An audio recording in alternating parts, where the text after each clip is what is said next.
You will become what you think about. And that is the quote of the day.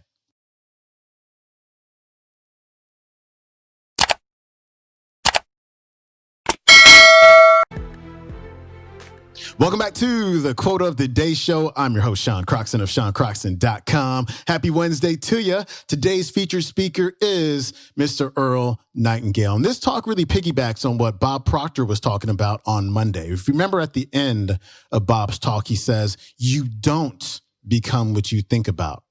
You become what you think about and internalize.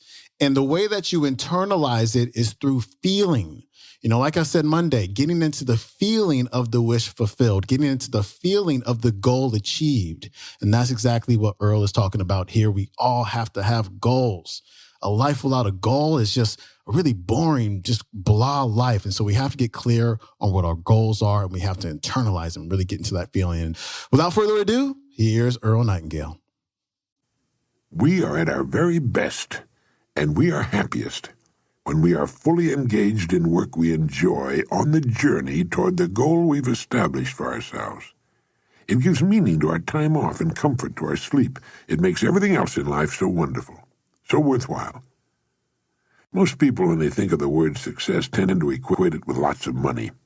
Sometimes that's a natural part of the goal and tells us how well we're doing, but not always by any means. Success is whatever we want it to be, that is worthy of us. That's why I commented earlier that success may also be defined as the pursuit of a worthy ideal. For example, I can't imagine anyone being more successful than an outstanding teacher who's striving to know more about the art of teaching and the subject matter that will catch the interest of his or her pupils, who understands that every student is different and learns at a different rate of speed. Joy and satisfaction come to us from serving others, and there are literally millions of ways of doing that. For those whose goals involve the serving of great numbers of people, chances are they'll be richly rewarded indeed. In fact, for many, a goal is a certain level of income or a certain amount of money in an investment account. A goal is an individual thing, as individual as the person, him or herself. Since no two people are exactly alike, it stands to reason that no two of us will have exactly the same goals. One thing a goal must do, however, is fill us with positive emotion when we think about it. It must be something we want very much to bring about. The more intensely we feel about a goal, the more assuredly the idea buried deep in our subconscious will direct us along the path to its fulfillment. I once used the quotation, "No one gets rich without enriching others." I received a letter from a man in Utah who wrote, "How about those who get rich in the drug trade, or those who produce and sell pornography? How do they enrich others?" It was a good question, especially in these times. I wrote back to him and told him that my definition of success is the progressive realization of a worthy goal. Certainly people in the drug and pornography business would not qualify as successful. What they're doing is counterproductive, destructive, and involves, in the case of drugs, the enslavement and death of thousands. And I went on to say that while our needs are few and relatively simple, our wants, in this incredibly affluent society, are virtually endless. By meeting those wants, whatever they may be, we serve others, not always to their benefit, nor to our own, nor would I call those in drugs and pornography successful, nor do their riches amount to much if they're apprehended and sent to prison. But I did stop using that quotation. It is possible to get rich without enriching others, but for most of us, it's not the way we want to go. It's nothing to take pride in. Why bother when there are so many positive, excellent, and productive ways to serve others? But whatever our goal happens to be, if we stay with it, if we're fully committed to it, we'll reach it. That's the way it works. It's estimated that about 5% of the population achieves unusual success. For the rest, averages seem to be good enough. Most seem to just drift along, taking circumstances as they come, and perhaps hoping from time to time that things will get better. I like to compare human beings with ships, as Carlyle used to do. It's estimated that about 95% can be compared to ships without rudders.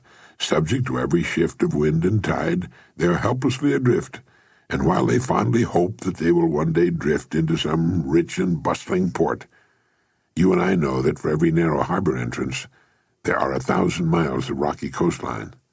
The chances of their drifting into port are 1,000 to 1 against them. Our state lotteries wax rich on such people. So do the slot machines at Las Vegas and Atlantic City. They look to luck, but don't seem to realize how steeply the odds are stacked against them. Someone wins from time to time, to be sure, but the odds are still there. But the 5% who have taken the time and exercised the discipline to climb into the driver's seat of their lives, who've decided upon a challenging goal to reach and fully committed themselves to reaching it, sail straight and far across the deep oceans of life, reaching one port after another and accomplishing more in just a few years than the rest accomplish in a lifetime. If you should visit a ship in port and ask the captain for his next port of call, he'll tell you in a single sentence. Even though the captain cannot see his port, his destination, for fully 99% of the voyage, he knows it's there, and that barring an unforeseen and highly unlikely catastrophe, he'll reach it. All he has to do is keep doing certain things every day. If someone asks you for your next port of call, your goal, could you tell him? Is your goal clean and concise in your mind? Do you have it written down? It's a good idea. We need reminding, reinforcement. If you can get a picture of your goal and stick it to your bathroom mirror, it's an excellent idea to do so. Thousands of successful people carry their goals written on a card in their wallets or purses. When we ask people what they're working for, chances are they'll answer in vague generalities. They might say, good health or happiness or lots of money. That's not good. Good health should be a universal goal. We all want that and do our best to achieve and maintain it. But happiness is a byproduct of something else, and lots of money is much too vague. It might work, but I think it's better to choose a particular sum of money. The better, the clearer our goal is defined, the more real it becomes to us, and before long, the more attainable. Happiness comes from the direction in which we're moving. Children are happier on Christmas morning, before opening their presents, than they are Christmas afternoon. No matter how wonderful their presents may be, it's after Christmas. They'll enjoy their gifts, to be sure, but we often find them querulous and irritable Christmas afternoon. We're happier on our way out to dinner than we are on the way home. We're happier going on vacation than we are coming home from it. And we're happier moving toward our goals than even after they've been accomplished, believe it or not.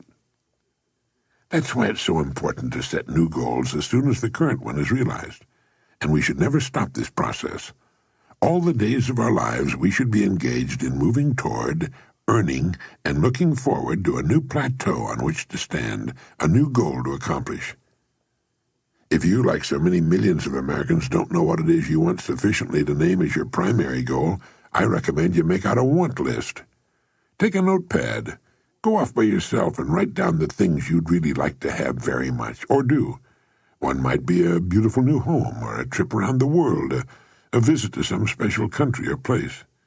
You might be yearning for a sailboat or a motor yacht, or if you're an avid fisherman, you might want to go salmon fishing in Alaska or trout fishing in New Zealand. It might be a business of your own or a particular position with your company. It might be a certain income that will permit you to live the way you'd like to live, or, as I said earlier, a certain amount of money in good investments or in a savings account.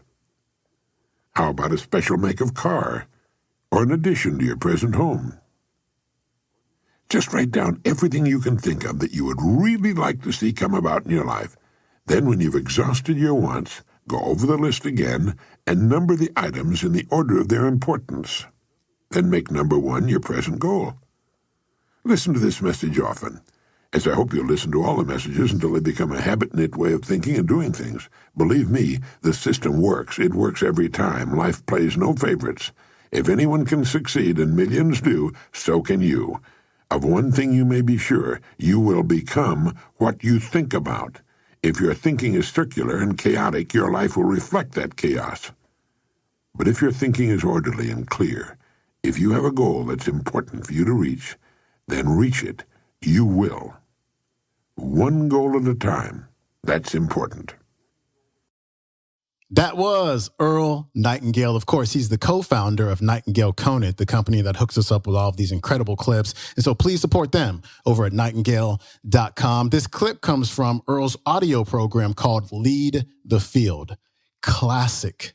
If you just to say, oh my God, I don't know which audio program I want to get this one. Lead the Field. It's an older program, but it is gold. It's available on iTunes, audible.com, nightingale.com, and it might be on the Nightingale Conant Insiders app. I can't recall, so don't quote me on that, but it's really good. You got to listen to it.